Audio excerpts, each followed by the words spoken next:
죄송합니다. 다 이유가 있습니다. 제가 3년 차인데, 수익교회 3년 차인데 금요성경 집회에 처음 설교를 하고 있습니다. 그래서 어떤 분이 지금 여기 앉아 있으니까 처음 보셨는지 계속 쳐다보셔서 혹시 구멍이 날 정도로 도대체 저 사람은 누군가 하고 그렇게 됐습니다.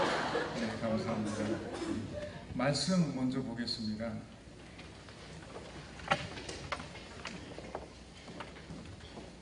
말씀은 에스겔서 37장 1절부터 6절까지 말씀을 여러분과 함께 교독하겠습니다. 에스겔서 37장 1절부터 6절까지 말씀을 제가 먼저 읽고요. 여러분하고 한 절씩 나눠 읽고 6절은 같이 합독하겠습니다. 여호와께서 권능으로 내게 임재하시고 그의 영으로 나를 데리고 가서 골짜기 가운데 두셨는데 거기 뼈가 가득하더라.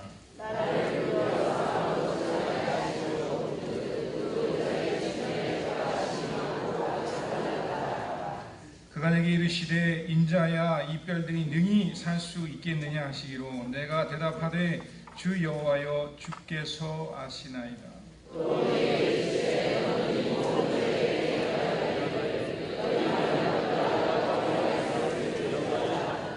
주 여호와께서 이 뼈들에게 이같이 말씀하시기를 내가 생기를 너희에게 들어가게 하리니 너희가 살아나리라. 너희의 힘줄을 두고 살을 입히고 가죽으로 덮고 너희 속에 생기를 넣으리니 너희가 살아나리라. 또 내가 여호와인 줄 너희가 알리라 하셨다리라. 아멘.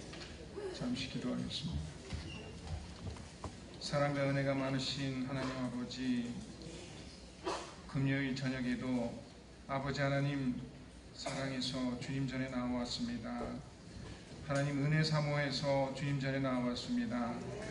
채워지지 않는 영적 침체를 겪고 있는 저희들에게 하나님의 귀한 말씀 허락하여 주셔서 저희들의 마음이 저희들의 심령이 차고 넘치는 하나님의 은혜가 오늘 넉넉하게 임하게 하여 주시옵소서.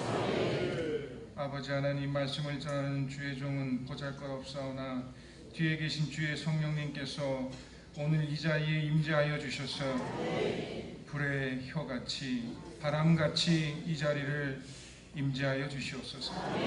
그리고 말씀하여 주시옵소서. 우리가 반드시 들어야 되는 말씀을 통하여서 우리가 다시 한번 우리 자신을 되돌아볼 수 있는 기회 삼게 도와주시고 주님 반드시 만나고 돌아가는 시간 될 수 있도록 인도하여 주시옵소서. 예수님의 이름으로 기도합니다.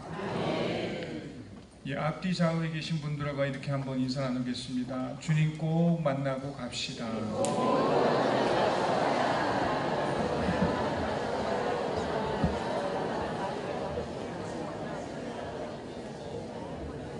감사합니다.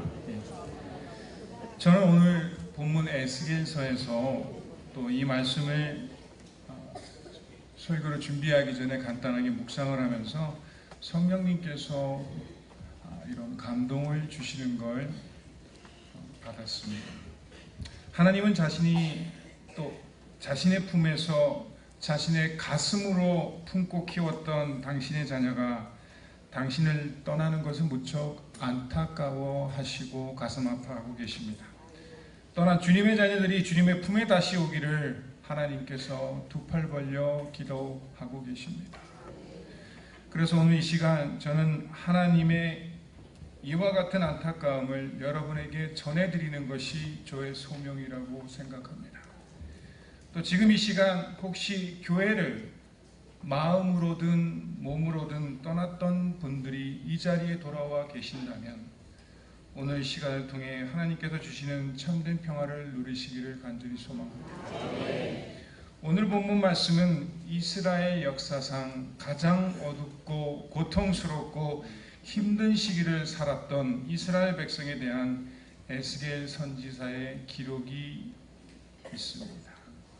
에스겔 선지자 또한 바벨론의 포로가 되어 소망 없이 살아가는 이스라엘 백성들에게 희망을 주는 사역을 해오고 있던 참이었습니다. 에스겔 선지자는 하나님으로부터 환상과 말씀을 통해 부르심을 받았습니다. 그 하나님의 부르심은 에스겔 선지자가 환상으로 보고 들은 것을 바벨론 땅에서 포로가 되어 아무것도 소망 없이 사는 그들에게 전해주고 그들에게 용기를 주어라 라고 하는 것이 그의 부르심이었습니다. 37장 1절 말씀에 여호와께서 권능으로 내게 임하시고 그의 영으로 나를 데리고 가서 골짜기 가운데 두셨는데 거기 뼈가 가득하더라 라고 되어 있습니다. 골짜기를 가리키는 히브리어 말인 비크아는 3장 23절에도 사용되었습니다. 그러나 지금 37장 1절에는 같은 뜻으로 사용되었지만 3장 23절에는 그곳에 하나님의 영광이 머물렀고 여러분이 읽은 37장 1절에는 보시다시피 뼈가 머물렀던 곳입니다. 이것은 결국 우리들의 삶 속에서 여호와의 영광이 떠나가면 죽음이 우리 삶 속에서 왕노릇한다는 것입니다. 2절에 보면 주의 영은 에스겔 선지자로 하여금 뼈의 상태가 어떤지 사방으로 자세히 보게 하십니다. 그냥 그 자리에서 서서 보는 것이 아니라 이리저리 움직여서 사방을 자세히 관찰하게 하십니다. 그리고 골짜기에서 목격한 뼈들의 상태는 그 뼈들이 매장되지 않고 그 골짜기 지면에 널브러져 있는 모습을 오늘 볼 수가 있습니다. 고대 근동사의 문화를 비추어 봐서 있을 수도 없는 일이고 만약 이것이 사실이라면 죽은 그들은 저주받은 사람들이라는 것입니다. 그 뼈가 심히 많았다는 것으로 보아 많은 사람이 그곳에서 죽임을 당한 것으로 우리는 파악할 수 있습니다. 또한 심하게 말랐다는 것은 그 뼈가 최근에 죽은 것이 아닌 오래전에 죽임을 당한 시체인 것으로 우리는 이해할 수 있습니다. 또한 심하게 마른 뼈라고 하는 것은 더 이상 희망도 회생도 불가능한 상태임을 가르쳐주고 있습니다. 그렇다면 이 건조한 땅은 어디를 말하고 있는 것이고 이 죽은 뼈들은 누구를 가리키는 것입니까? 오늘 에스겔 선지자가 본 그 수많은 뼈들은 모두 하나님에 대해 한 번도 들어본 적이 없고 알지도 못하는 사람들을 가리키는 것이 아니라 하나님의 은혜를 알고 그분의 사랑도 알고 축복과 구원도 아는 자들이 소망 없이 죽어가는 모습들이며 그 건조한 땅은 어떠한 생명도 살 수 없을 만큼 건조한 장소임을 가르쳐 주고 있습니다. 여호와 하나님은 에스겔 선지자를 데리고 꼭 에스겔 선지자가 봐야 되는 것을 보여주려고 에스겔 선지자가 자주 머무는 안전한 곳이 아니라 더러운 먼지가 많은 죽음과 파괴가 있는 골짜기로 데려가셨습니다.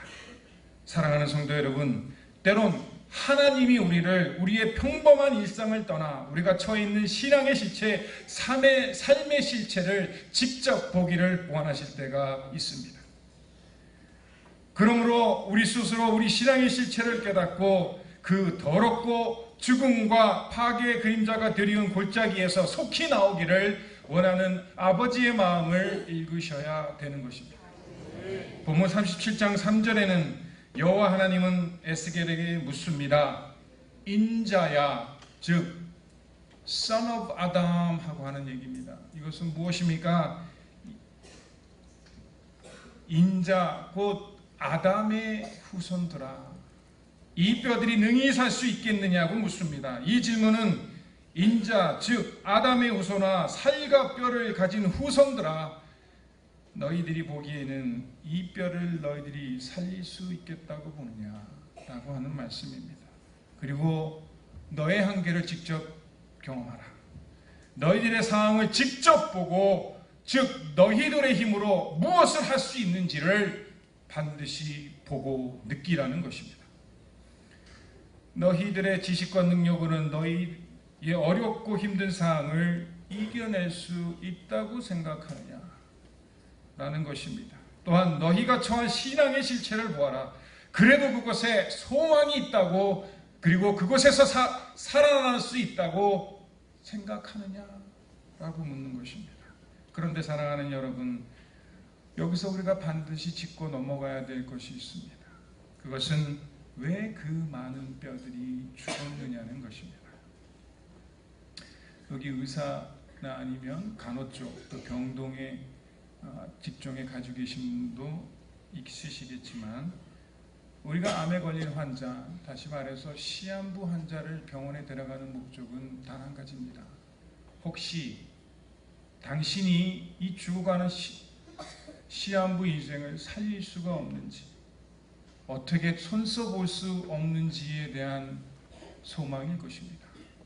그리고 의사에게는 이 사람이 무엇 때문에 이렇게 죽게까지 되었는지, 이 사람이 어찌하여서 이렇게 죽을 병이 걸렸는지를 그 원인을 알고 나서야 그에게 처방과 시술을 통해 그를 살릴 방법을 강구하게 될 것입니다.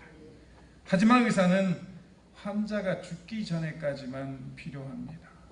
다시 말해 죽은 후에는 의사가 할 것이 없습니다. 이제부터는 하나님의 시간입니다. 하나님 외에는 죽은 영을, 죽은 몸을 살릴 자가 없기 때문입니다. 미국의 한 조세핀이란 젊은 여인이 자신의 영적 생활에 대해 다소 불편함을 가지고 있었습니다. 물론 그녀는 교회에 매주 잘 출석하고 있고 헌금도 드리고 성찬에도 잘 빠지지 않고 잘 참석하고 있습니다. 그런데도 불구하고 그녀는 늘 텅 빈 마음, 공허한 마음, 혼돈된 마음을 느끼고 있었습니다. 왜 이럴까? 내가 무엇이 잘못되었지? 내 신앙이 무엇부터 잘못된 것인가? 이렇게 텅 비고 혼돈된 마음이 내가 진정한 성도가 되는 길이라는 것인가? 내가 구원을 받은 걸까?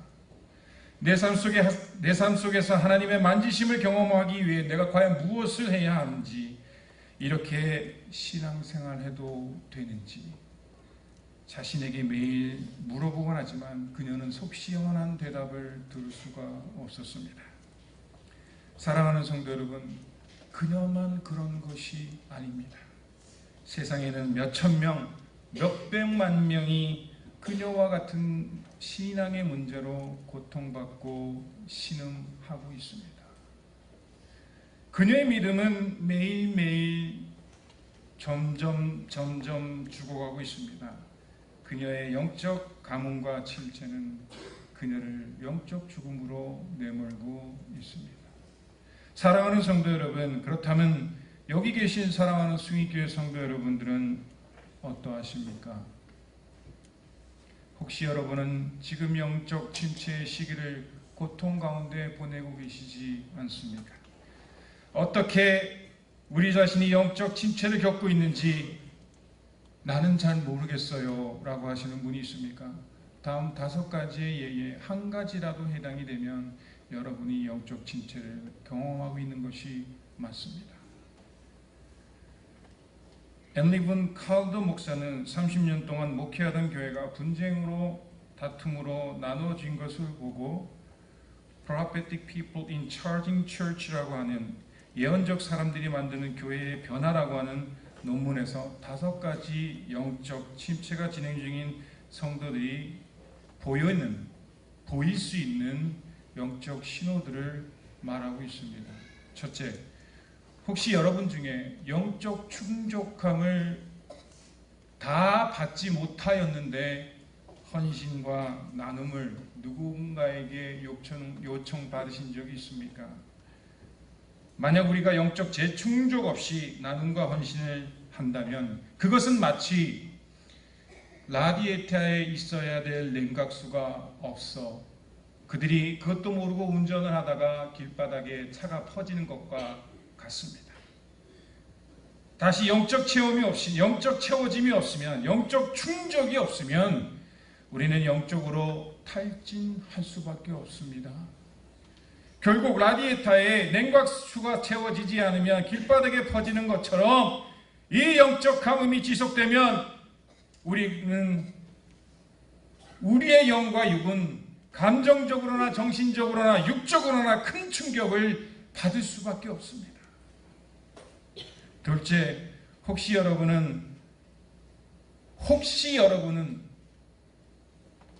성도의 헌신의 의무를 잠시만 때로 벗어버리고 싶은 생각이 잠시더라도 든 적이 있으십니까?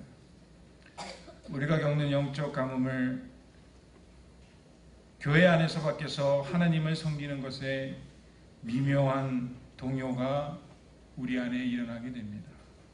그렇게 되면 우린 더 이상 열정만으로 우리 사역에 동기부여를 해줄 수가 없습니다.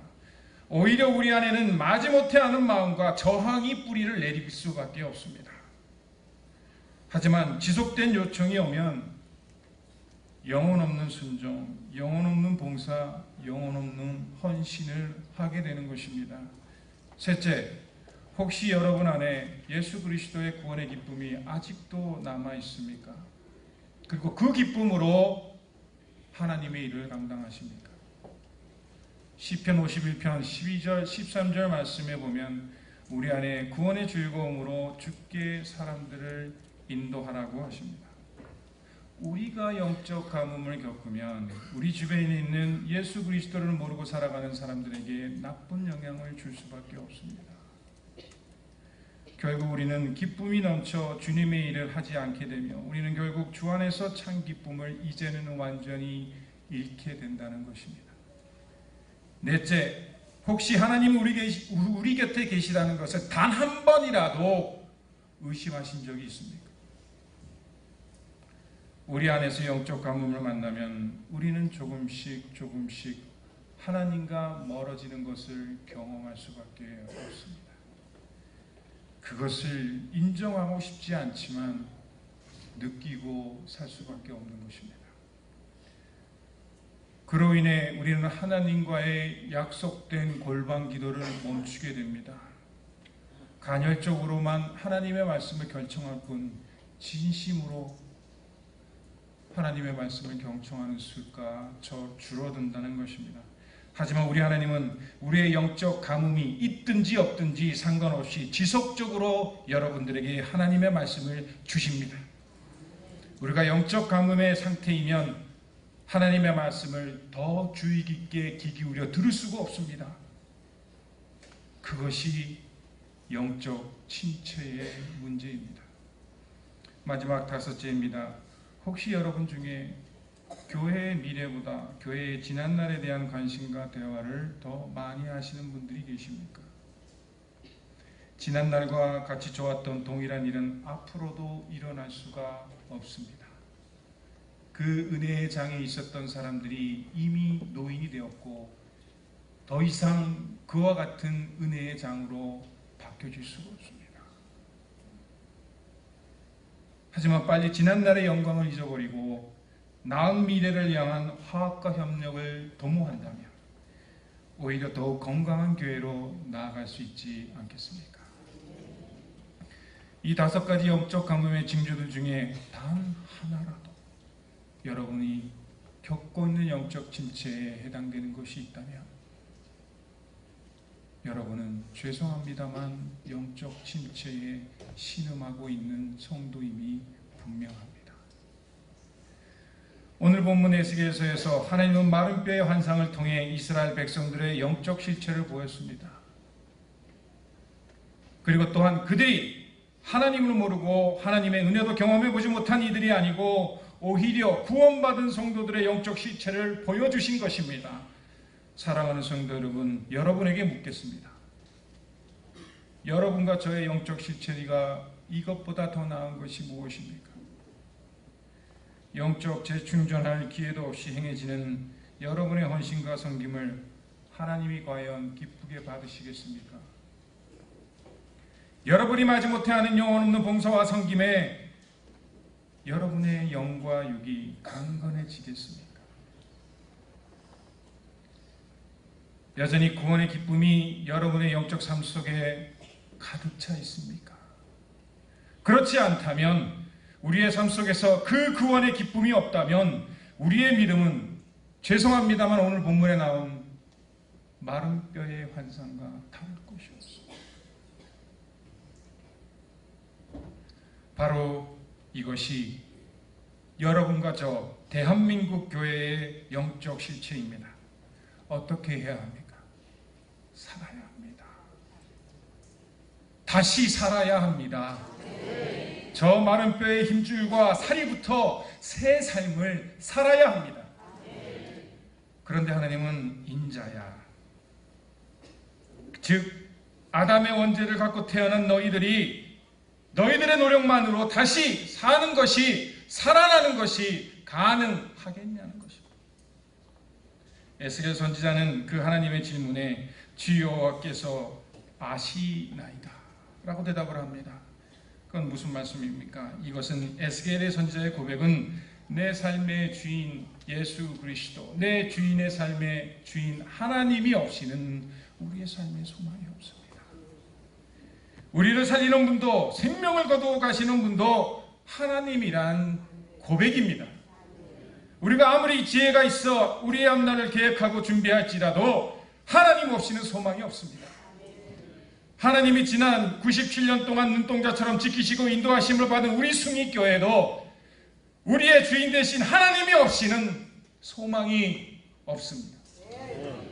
전도도 은혜도 부흥도 하나님의 마음을 감동시키지 못한다면 우리에겐 소망이 없습니다. 우리의 모든 계획과 준비가 하나님의 마음을 감동시키자고 하는 것이 아니라 우리의 만족만을 위한 것이라면 죄송합니다만 그 계획은 성공할 수가 없습니다. 우리는 지금까지 영적 침체에 대해 세월호처럼 너무 나태하고 안일했습니다. 오랫동안 예견되어 왔던 참사였습니다. 오랫동안 징조가 있었던 참사였습니다. 마치 우리의 오래된 영적 침체와 같이 말입니다. 한국 문단을 대표하는 69명의 시인이 세월호 추모 시집 우리 모두가 세월호였습니다를 발간했습니다.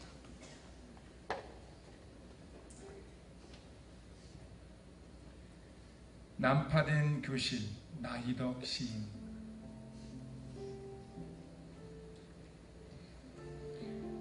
아이들은 수학여행 중이었습니다. 교실에서처럼 선실에서도 가만히 앉아 있었습니다. 가만히 있으라, 가만히 있으라. 그 말에 아이들은 시키는 대로 앉아 있었습니다.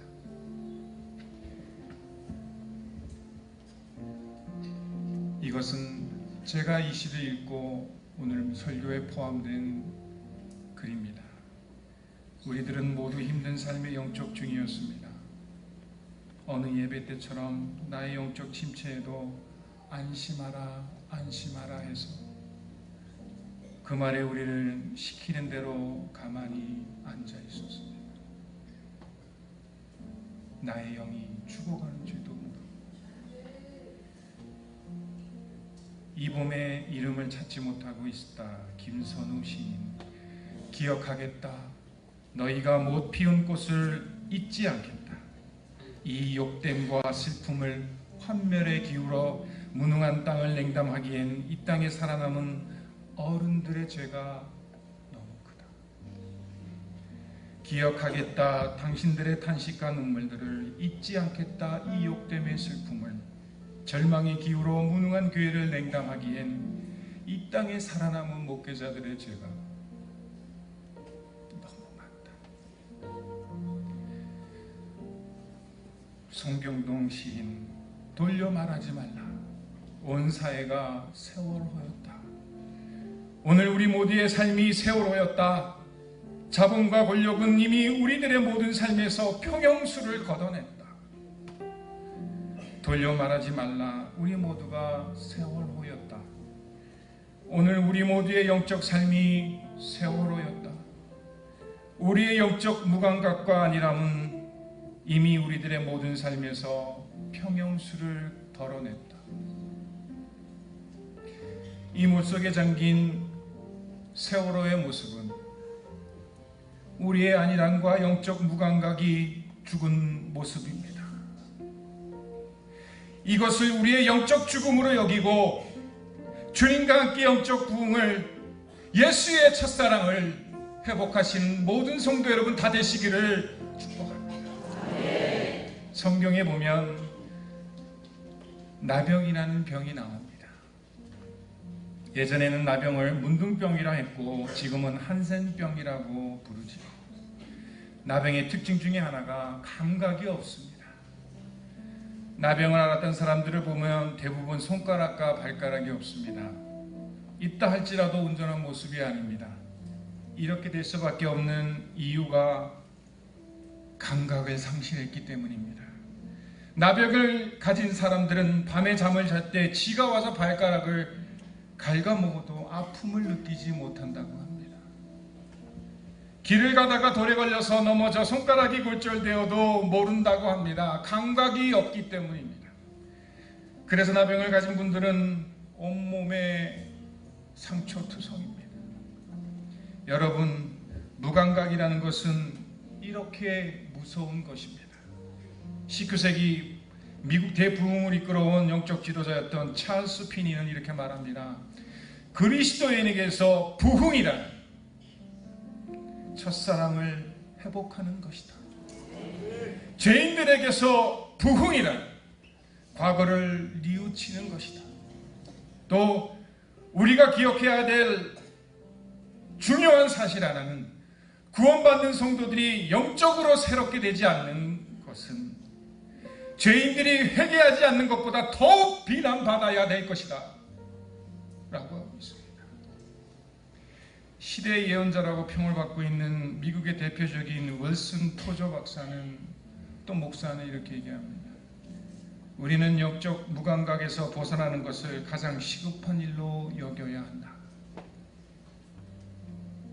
어떤 대가를 지불하더라도 영적 무감각에서 벗어나야 한다. 오늘 에스겔 선지자의 대답에 하나님은 4절에서 또 내게 이르시되 너는 이 모든 뼈에게 대언하여 이르기를 너희 마른 뼈들아 여호와의 말씀을 들을지어다. 이 대언은 우리가 믿음의 기도를 하라고 하는 것입니다. 영적 침체가 올 때마다, 영적 침체로 탄식하고 기도할 힘이 없을 때, 영적 침체로 눈물이 말라버렸을 때, 가슴으로부터 저며오는 통증이 기도문을 막을 때 대언 기도를 하라는 것입니다.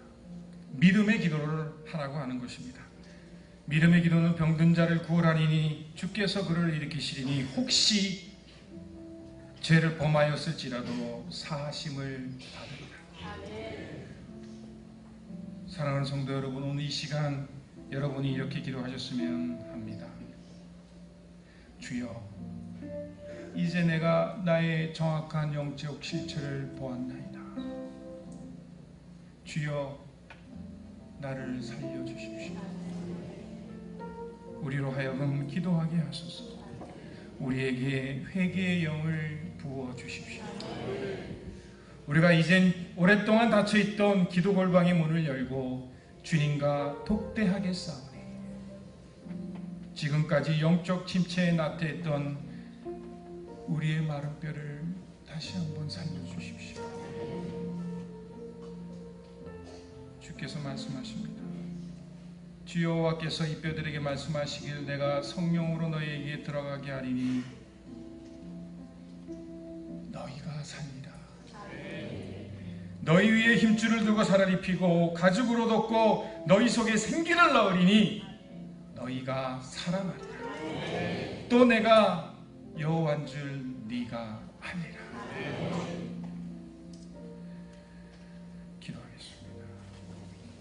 사랑과 은혜가 많으신 아버지 하나님, 저희들이 잘못했습니다. 밤새 회개하여도 부족한 죄를 지었습니다. 오늘도 아버지, 오늘 주님 성전에 나와서 우리의 영적 실체를 깨닫는 많은 성도들이 있습니다. 그들의 마음 만져주시고 어찌하여 지금까지 이렇게 되었는지, 어찌하여 지금까지 영적으로 무감각했었는지 오늘 다시 돌아봅니다. 그리고 하나님께 약속합니다. 주여, 당신의 첫사랑을 회복하겠나이다. 당신의 그 뜨거운 가슴의 사랑을 내 마음에 품겠나이다. 다시는 영적 무감각으로, 다시는 영적 침체로 내 영을 죽이는 일은 하지 않겠사오니 오늘 주여 나와 동행하여 주시옵소서. 오늘 주여 나를 불쌍히 여겨 주시옵소서. 그리하실 줄 믿사오니 예수님의 이름으로 기도합니다. 이 시간 찬양을 하나 하기를 원합니다. 마음이 상한 자를 찬양 같이 하겠습니다.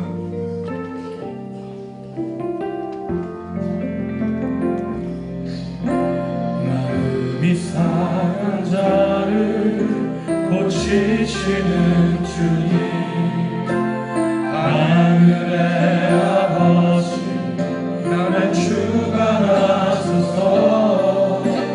주의 길로 인도하사 자유케 하소서. 새 일을 행하사 부게 하소서. 의에 줄이고 목이 마르니 성령의 기름 부으소서. 의에 줄이고 목이 마르니 내 잠을 채워 주소서. 성령으로 채우사 주보게 하소서. 주의 임재 속에 은혜 알게 하소서. 주 뜻대로 살아가리 세상 끝날까지. 나를 믿으시고 새날 열어주소서. 의에 줄이고 목이 마르니 성령의 기름 부으소서. 의에 줄이고 목이 마르니 내 잔을 채워 주소서. 사랑하는 성도 여러분, 이 시간 성령님들을 우리 가운데 모시는 기도를 하기를 원합니다. 사랑하는 성도 여러분, 우리 이렇게 신앙생활 해도 됩니까? 우리 이렇게 기도하지 않고 예수 첫사랑을 회복할 수 있습니까? 주여, 우리를 영적 침체 가운데 살려주시고 오늘 이 시간 우리에게 성령을 부어주시옵소서. 우리가 마지막으로 모기시계 주님을 불러본 적이 언제입니까?